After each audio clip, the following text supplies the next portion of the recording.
Hello and welcome to Delicious and Nutrition. My name is Chef Jerry Levine, and I'm joined by Marcia Richards, registered dietitian from Beth Israel Deaconess Hospital in the great town of Plymouth. A special thanks goes out to PACTV and the Center for Active Living for helping us bring this show to all of you. Today we are going to do maple flavored sauteed butternut squash Provence. And I'm going to turn us over to Marcia Richards. Go for it. Hi, good morning. Yes, good morning. It's nice to see everybody. So we're going to learn how to make a delicious recipe for any time of the year, but particularly nice this time of the year in the fall. And then I'll follow up after we watch the video with some nutrition tips and strategies so that you can, in a word, have your cake and eat it too during the holidays, because this is the time of year we get to have some of those things we don't always have. So let's watch this video on how to make this recipe, and I'll make sure that all of you get a copy of the recipe as well. And today we are going to make maple flavored sauteed butternut squash from the French province of Provence. And this is a delicious winter dish, and it is made out of a butternut squash.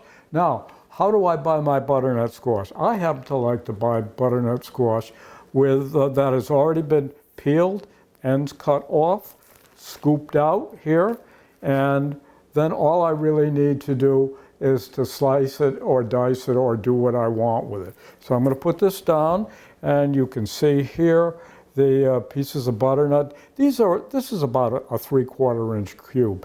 And this isn't rocket science, so it doesn't have to be that precise. And don't get a ruler out and try to do that. Anyway, what we have here is we have a number of things that we're going to be working with. And we're going to, so now we're going to take and we're going to heat our saute pan. We're going to heat it on medium, okay? In the saute pan, we put canola oil and unsalted butter. Now, why are we using canola oil? Why not just use only butter? Well, the reason being is that the canola oil is a non-saturated fat, which means it's healthier. But why am I using the butter? Because I want the butter flavored.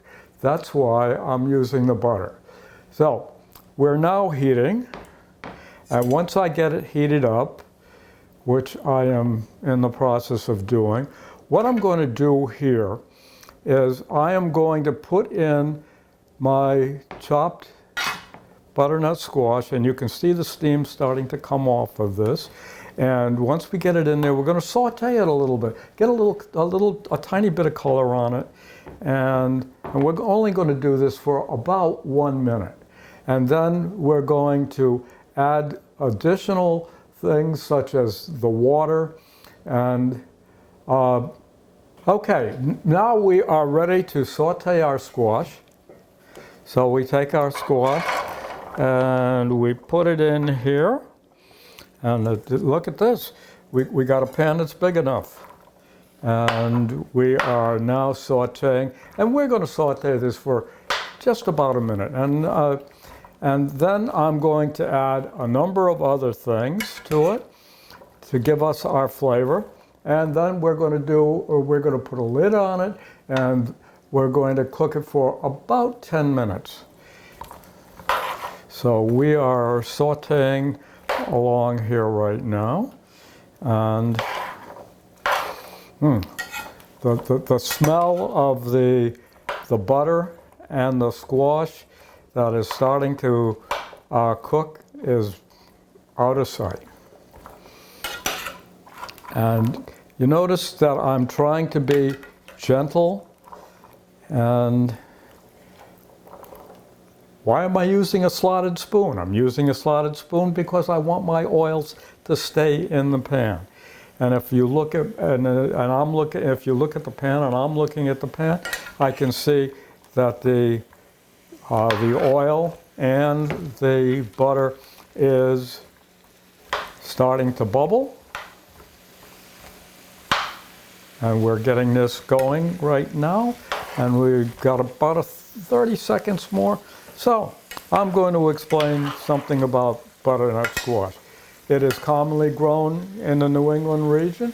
It's grown throughout the United States.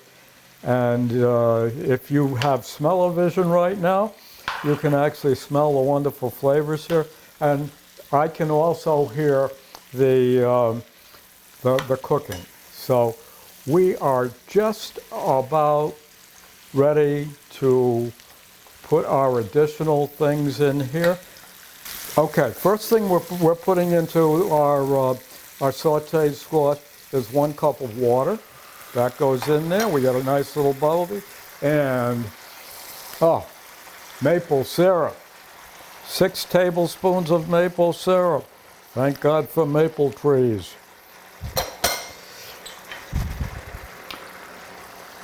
Ground cinnamon. That goes in. Ground nutmeg. That goes in.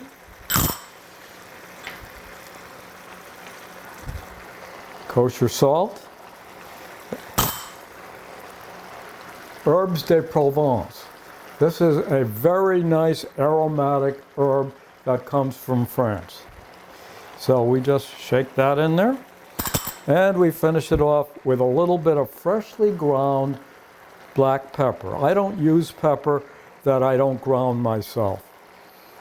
Okay, so now we gently stir, and in a moment we are going to cover. Whoa, does this smell good. And we are stirring. And look at how I'm trying to be gentle here because I don't want to break up the squash. So,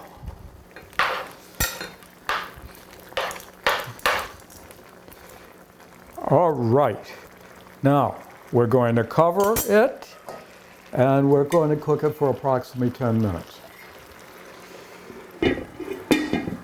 Okay, now we're removing the lid, and just be careful, don't put your face over this because this steam is hot. So now what are we going to do?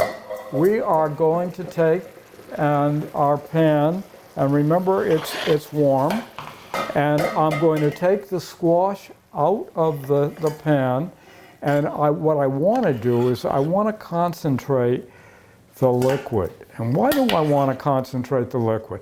I want to concentrate the liquid because it's going to make it nice and sweet, and it's going to thicken it, and it's going to cover the squash, and the squash is going to be unbelievably happy with the nice sugar here. So we're continuing to do this, and the smell is dynamite over here. So almost done. Be gentle when you're doing this. We're not trying to make a mash here, so we're just taking it out, and you'll notice that the way I'm using my spoon, and it's a slotted spoon because I want the liquid to stay in place. And we are almost done with this. And it looks good, it smells good, and I'm going to concentrate the liquid. How do I concentrate the liquid? I put the liquid on my stove again and let the evaporate off some of the liquid. So now we go back to here, and we're going to evaporate some liquid. It'll turn the heat up a little bit. And you'll notice we're going to start to see some bubbling here in a moment. And we've got it on high to just get it going. There goes the bubbles. And as I said, the reason I'm doing this is I want to concentrate this.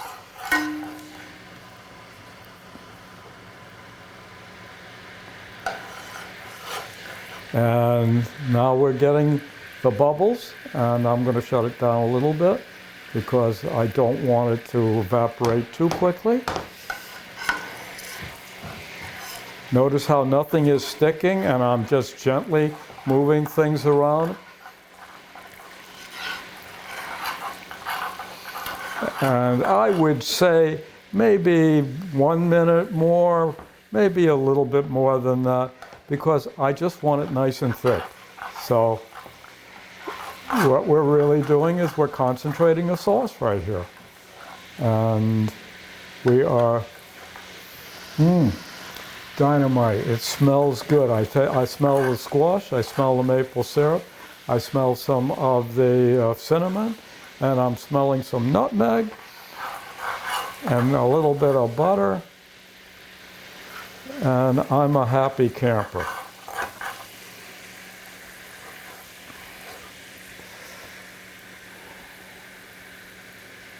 So there we are with that. We'll bring this over here, and we're just going to lift this up, and we're going to pour this on the squash. There we go. And we're going to gently, and the word is gently, and we're going to gently stir this like this here.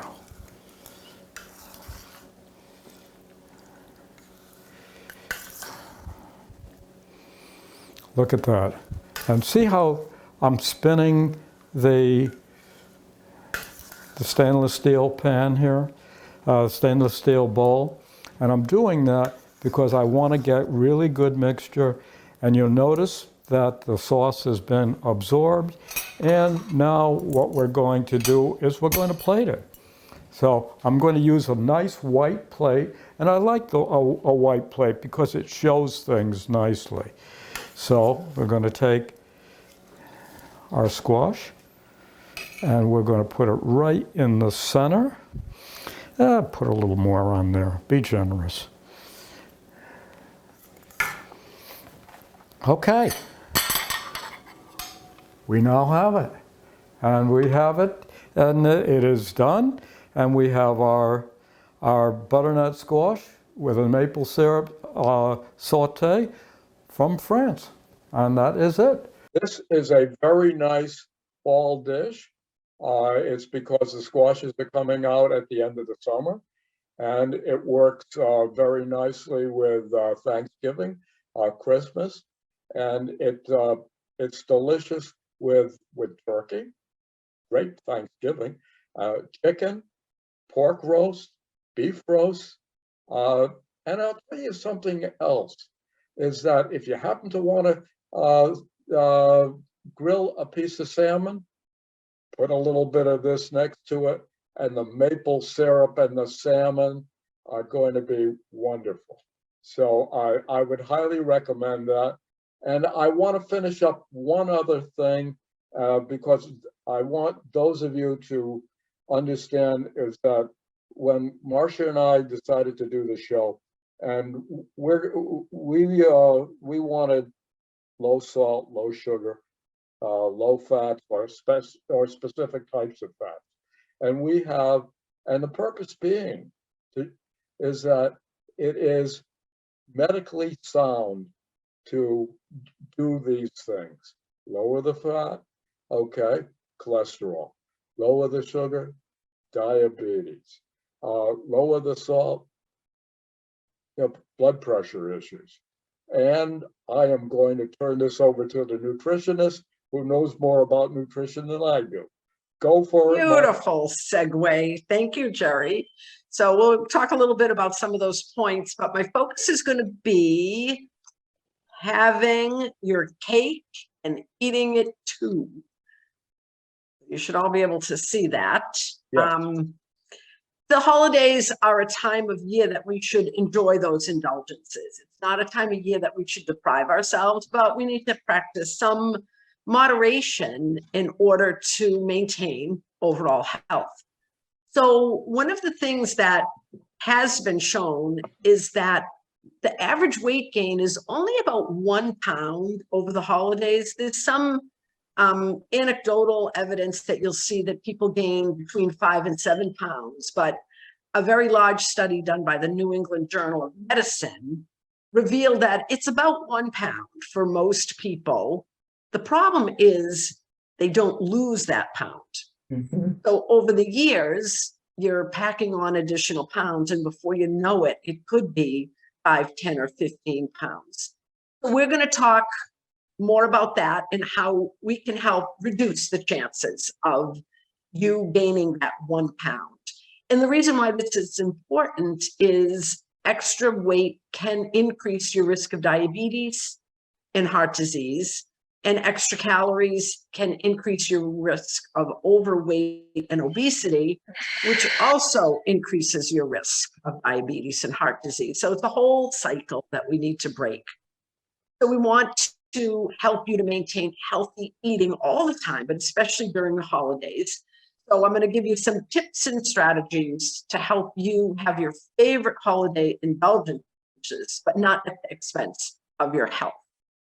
So one thing which we've already been talking about is strategies to modify some of our favorite recipes. So one thing that you could try if you're using a lot of butter, and in the recipe this month, you notice that Jerry cut the butter in half and added some canola oil. Another thing would be to maybe use some low sodium broth in place of butter, or maybe cutting the butter in smaller amounts in your mashed potatoes or your squash. This will help you to lower the saturated fat that can impact your heart health. And it can also help you to reduce the total sodium if you choose the low sodium broth, vegetable broth, chicken broth, whatever your preference is. If you're a baker, substituting applesauce for oil, margarine, or butter in your baked recipes. I've also seen some fruit purees on the shelves in that baking aisle. That would be a good choice.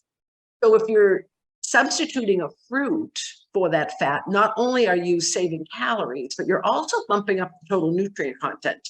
So you end up with more vitamins, especially vitamin C, which is prevalent in fruits. And vitamin C is great for your immune system, your skin, your bones, every cell in your body. Try using fat-free plain yogurt in place of mayonnaise or sour cream in your dips. You could also try low-fat mayonnaise or low-fat or fat-free sour cream.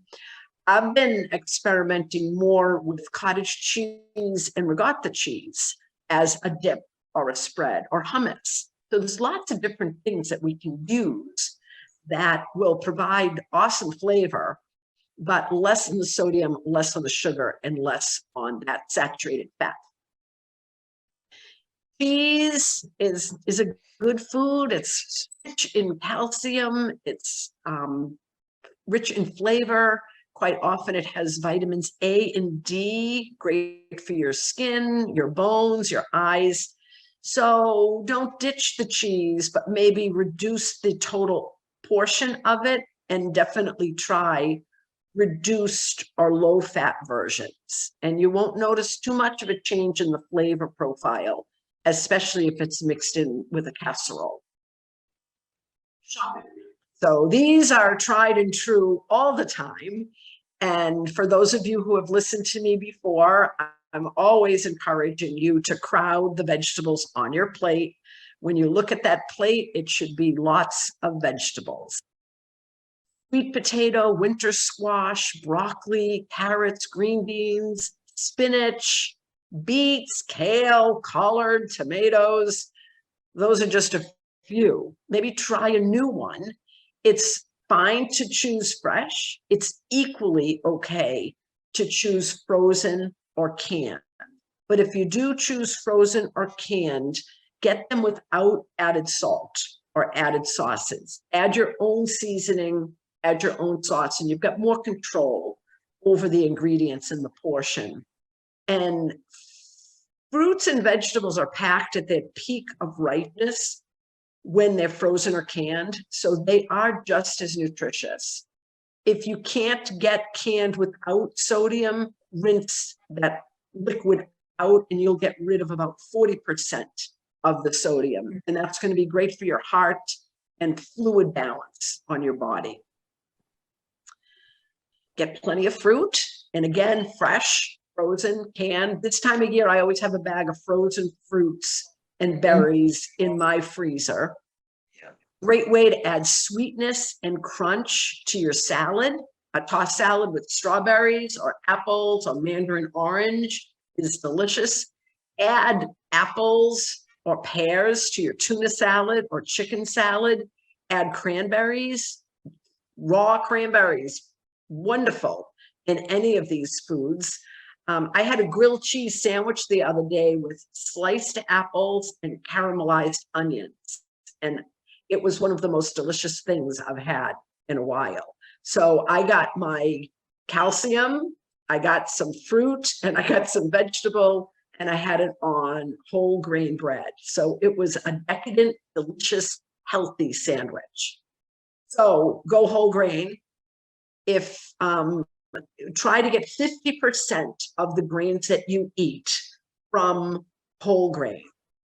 Breads, pastas, rice, cereal, crackers, barley, some of those ancient grains, quinoa, wherever you can, try to have a whole grain and shoot for that 50%. The whole grains provide you with awesome nutrients in addition to fiber. And you want to look at the label and you want it to say 100% whole grain. Popcorn is also a whole grain. So a nice snack would be to have some popcorn. When it comes to gatherings, whether you're hosting or you're going to a gathering, you want to eat healthy prior to that gathering. Don't skip meals so that you can eat more. Because then you just overeat and you can't burn all those calories at once. So eat before a gathering. Socialize more than eating, and definitely check out a buffet, or if it's a spread that you're looking at, so that you can make a plan to choose what is going to be important to you. So you don't end up filling your plate up with some things that you're really not interested in, but then you get to the end and you're like, oh, I didn't know this was here. And then you end up eating everything on the plate because you don't want to wait. So try to pass up on those items that don't interest you. And when you're done eating, and when you're eating, enjoy it. Be mindful, savor it, eat slowly, enjoy the aromas, the textures, the flavors on your tongue. Enjoy it. Don't feel bad. Don't feel guilty. Enjoy it. And when you're done, move away from the table. Try to get as far away from the snacks and the sweets if it's hard to refuse them if you see them there. So a few tips, and I want to finish up with alcohol. Alcohol contributes a significant amount of calories to most people's diets. So drink plenty of water to satisfy your thirst. If you do choose to drink alcohol, you want to moderate.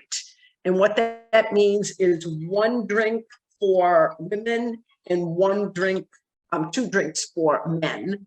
A drink is a 5-ounce glass of wine, 1.5 ounces of a spirit like vodka or gin or bourbon, and a beer, a 12-ounce beer.